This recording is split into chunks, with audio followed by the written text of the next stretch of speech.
So when the four of us got together about 6 weeks ago to fantasize about doing this, we thought, wow, if 10 people show up. That's 2.25 people per congregation. We might be able to do this. We had no idea that there would be this many people. We had envisioned everybody getting to introduce themselves and say a little bit about kind of their social location, but obviously we'd be here all night if we did that. So what I would like to do is ask each of our facilitators to take a seat and introduce yourselves. So my name is Seth Bryant, and I'm the director of the Kirtland Temple that's just down 306. You may have passed it on your way here. I grew up in Utah. Actually grew up a Mormon. Got any other Mormons or former Mormons in the crowd represent? No? All right, whatever. So I got one in the back, all right. And that one in the back is my spouse, Jen. And Jen and I have 3 kids. We've been here in Kirtland just over 2 years. And I am a historian by training, but I've spent quite a few years as a minister. So before this, I was a pastor in Salt Lake City. And then before that, I was a military chaplain in the Navy, but assigned to the Marine Corps. So you have a wife. That's right. So you're totally heteronormative. Well, yeah, I guess. So what are your pronouns? He, him, his. Cool. Yeah. Okay. Okay. Okay. I have a fear that this. Well, I guess it's working. Yeah, I think you got to put it really in front of your your mouth. It sounded mouth. like it cut out, but I guess it's working. I think it. Somewhat. It keeps cutting out. That's what's happening. How about that? There you It seems to come and go anyway. I don't know. If you hold that, you're good. Okay, so we're gonna spend the entire evening pushing Like that. All right. We'll spend more time working on the technology than presenting. My name's Ian Lynch. Oh, I think it's this connection. Anyway, my name is Ian Lynch. I'm the pastor here. And I have been here at Old South going on 5 years. It'll be 5 years this August. And I am married to a woman, so also representing as cisgendered heterosexual male. And so my pronouns are he, him, his. And we have multiple children, a couple by birth, a few adopted, and some foster kids who we help to raise. So we've done our part to populate the planet. And is there more I'm interested in? That's it. That's it. That's good enough. We'll get into more. Hi, everyone. I am Tina Green. I am the pastor at Fairport Harbor Congregational Church. I am cisgender as well. My pronouns are she, her, hers. Thank you. You gotta tell I us. am married. I have 3 kids, and is that anything else? Okay. All right. That's me, and I'm really thrilled to be here working with these guys. This is a lot of fun. I hope you really get a lot out of this evening. And, okay, I am Denis Paul, and I'm the developmental minister at East Shore Unitarian Universalist Church, which is down the road at the other end of town, right up against Geauga County. I arrived on the same day that Ian did, back in 2014. My husband is also a Unitarian Universalist minister. He serves our congregation in Shaker Heights. And we were married at my church, at our church here in Kirtland, almost 3 years ago now. And we invited everybody from both of our congregations.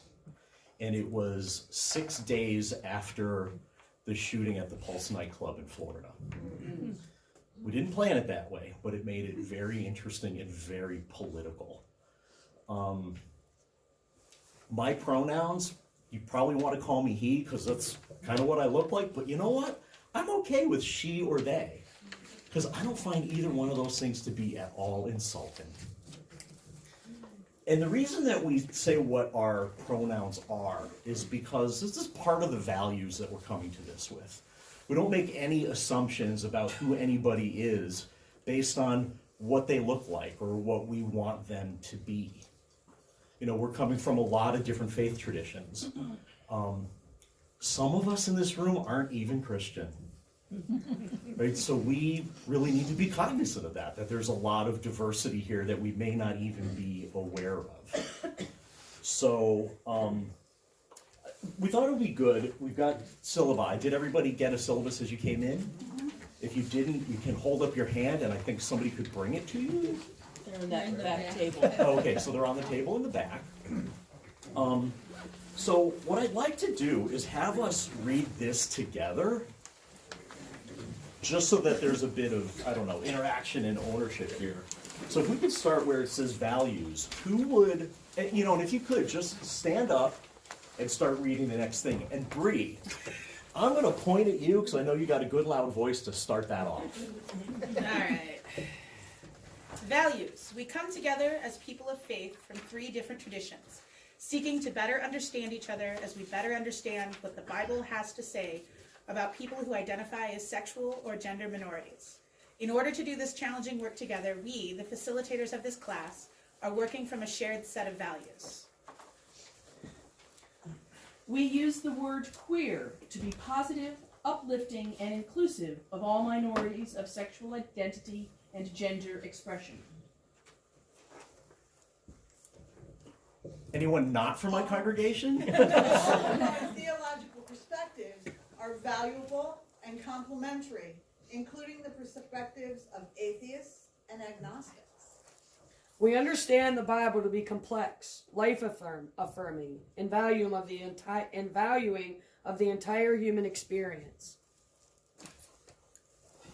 All sexuality is a sacred part of humanity, which many of us would describe as a God-given gift. While we seek to create a safe space for everyone participating, we also seek to create brave space, knowing that taking risk and exercising resilience are important tools of learning. We seek to be gentle with one another and to hold one another accountable. I'll tell you what, bud, you can start the next one. No, how about when it's time for that? Okay, I'll invite you for that. So are there any questions about those values? Is there any word or phrase there that seems odd that needs some clarification for you? Is there anything you want to add to that? You should clarify the 3 traditions. That's a Why really is good it 3? point. Because it's our 3, so we should make that clear. Yeah, so that's true. You guys, yeah. So We didn't cover that in our introduction. So Ian and Tina are both congregational ministers. They're both UCC ministers. They come out of the congregational tradition. And I'm a Unitarian Universalist minister, and we also come out of the congregational tradition, but we were thrown out back in the early 19th century. As being, It depends who won the vote.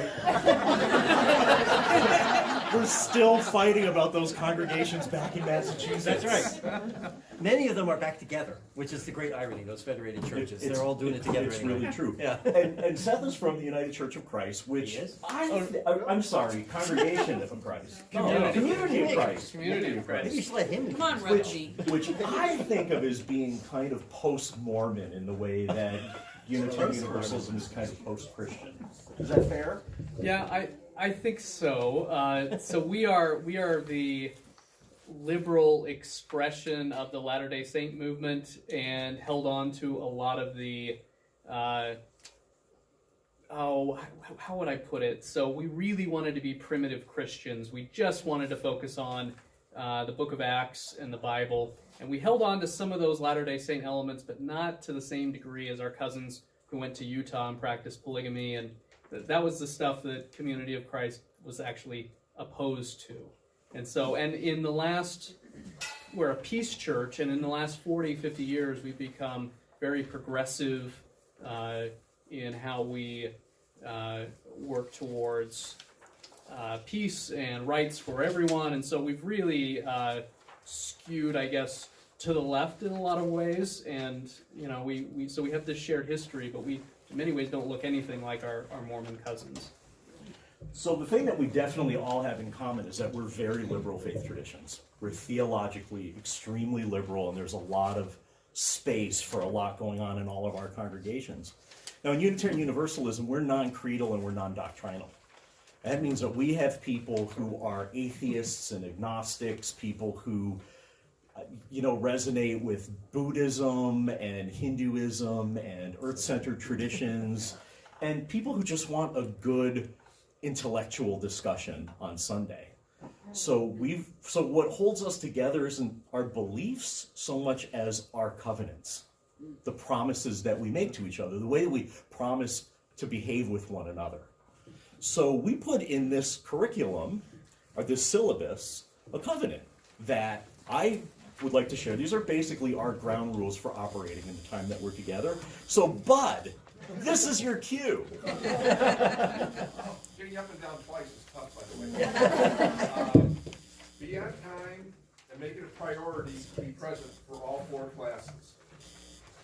Ask questions in earnest without leading or speech making. Speak one at a time without engaging in sidebar conversations.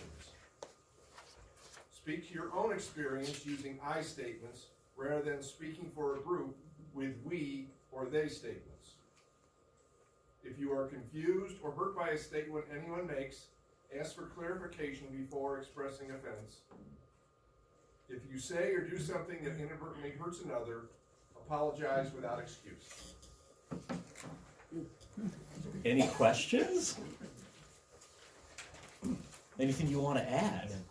Oh, was there? It's your husband. Oh. Hi, Joe.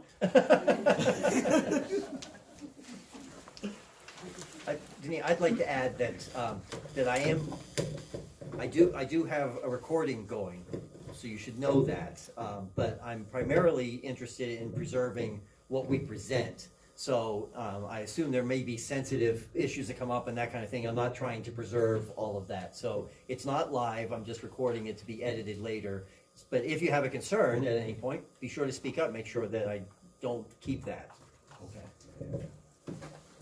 And we do have a Facebook group. We should probably So, any questions about the covenant?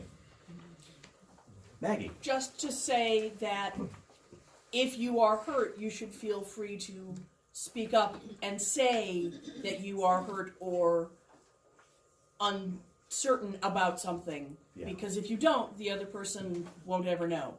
Exactly. Because I'd much rather anybody stand up and say, I've got an issue with that, rather than leave here feeling hurt and then telling other people outside of this group how hurt you feel. Something comes up, keep it in here. Halcyon? Will this be an environment that will allow people to ask those uncomfortable questions? That's what we're going for. So a lot of that's going to have to do with you all and how you interact with each other and the way you hold respect and confidences.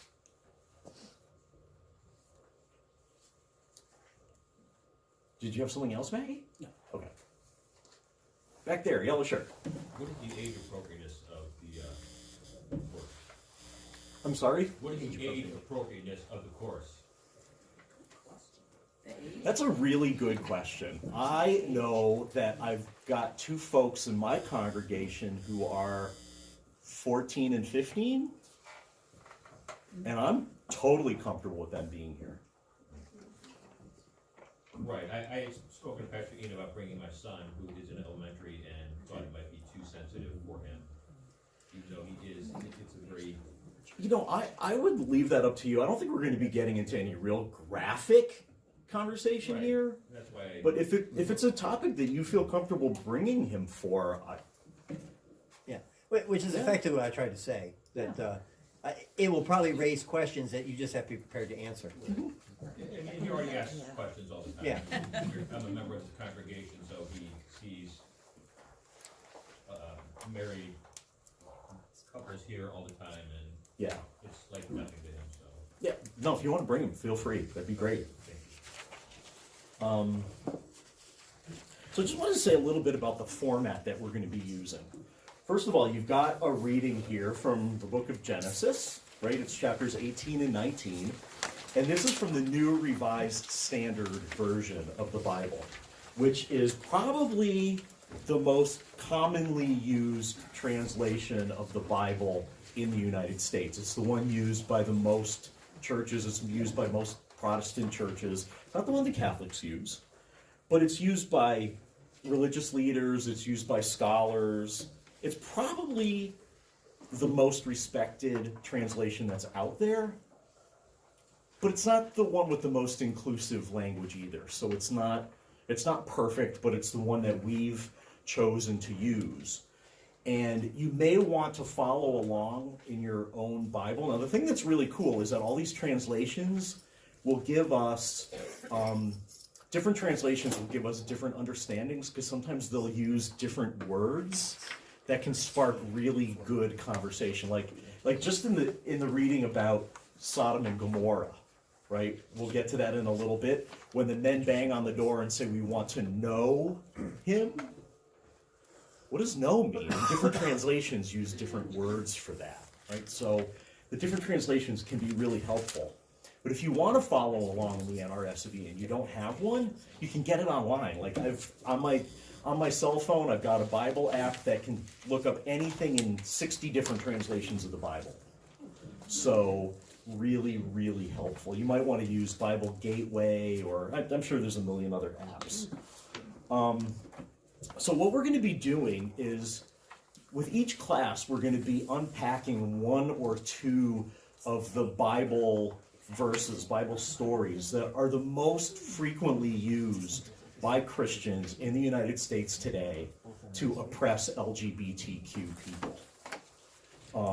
So we're going to be looking at Leviticus chapter 18 and 19 today. We're going to be looking at Romans chapter 1 next week. No? We're looking at Genesis. Oh, That is I'm what, sorry. That's what we prepared. So Right. you better- Sorry. I can. Yeah. Sorry. Yeah. We're looking at Genesis 18 and 19 today, and then Romans chapter 1 next week. No. Maybe you should just refer everyone to the syllabus. They can Look read at it the themselves. syllabus.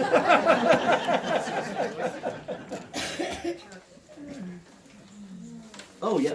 I was jumping all over Yeah, the place. you're Sorry. just ahead of Yeah. yourself. So today we're going to be looking at Sodom and Gomorrah, right? That's Genesis 18 through 19. And then next week we're going to be looking at the holiness codes in Leviticus, which is chapters 18 and 20. And then the following week we're going to be looking at Romans chapter 1, verses 26 to 27. And then on the last week we're going to be looking at Paul's holiness codes in the New Testament, which is 1 Corinthians and Timothy. So those are, 6 of the 7 most commonly used verses to oppress queer people. And we're going to be using different exegetical tools. Was there a question back there? We're not skipping David and Jonathan, are we? I'm sorry? We're not skipping David and Jonathan, are we, in Samuel? No. That's in week 2, Nope. and you didn't mention it. So these are the 7 verses that are most commonly used. So with each class, we're going to start with one of those. And we're going to use different exegetical tools to kind of unpack each of these readings, right? So we're going to be looking at things like literary analysis and historical analysis. We want to really get a sense of the context of these readings. We may end up doing things like word studies, looking at different commentaries by different scholars over the years. Here's the secret now. As a Unitarian Universalist minister, I got some Bible studies. I preach from the Bible maybe a half dozen times a year. These 3, they're the real experts. So, have you ever seen Queer Eye for the Straight Guy? You know, the first one with the original Fab Five? I'm going to be kind of like Ted Allen. Only not Ted Allen in Queer Guy, I'm kind of like Ted Allen in Chopped. Right? And we're cooking? So they're basically going to be cooking up the answers for you guys, and I'm going to be asking the questions. So they're the real scholars here. So that's what we're going to be doing in the first half of each of our class, each session. The second half of each one, we're going to be doing something a little different. We're going to be looking at 3 other stories in the Bible and queering them. Now, queering the Bible is actually a thing, as crazy as it sounds. If you go to Amazon or Google and you search queering the Bible, this is actually a legitimate field of study. So what we're going to be doing is looking at We're going to be looking at David and Jonathan, the story of David and Jonathan in Samuel. We're going to be looking at the story of Ruth and Naomi in the book of Ruth. And then in the last week, we're going to be asking the incredibly radical question, what if Joseph were gay? And so what we mean by queering is a little, maybe that last question's a little bit misleading. Queering the Bible is really about, what's the best way to describe it? It's like looking at the Bible through a lens that's different from a traditional fundamentalist kind of lens. It's looking at the Bible in a way that is seeking to be inclusive of LGBTQ people. And sometimes it is asking a question as radical as, what if Joseph were gay? So, Can I ask, what is that word that you said it twice? It's I don't know how to say it. I was exegesis. gonna look it up and I'm like, maybe somebody else doesn't know it, so I should probably just ask out loud. Nobody knows. What does that mean? Let's ask one of our experts. Extra Jesus. Yeah, The word is really extra Jesus. That's really what it is. No. Exegesis is looking at the text to try to determine its meaning, especially in its original context. Thank you. That's a fair definition of exegesis? Yeah. Yeah. As opposed to hermeneutics, which is taking that meaning and applying it to the current context. Is what you'll be doing, I hope. Yeah. Right. I won't use that word. Yeah. There you go. Those are your 2 50-cent words of the day. Okay, so the thing about this is there's going to be homework. I mean, we handed out the syllabus with all the readings in the hopes that you'll go home and before coming next week, actually reading what we're going to be looking at.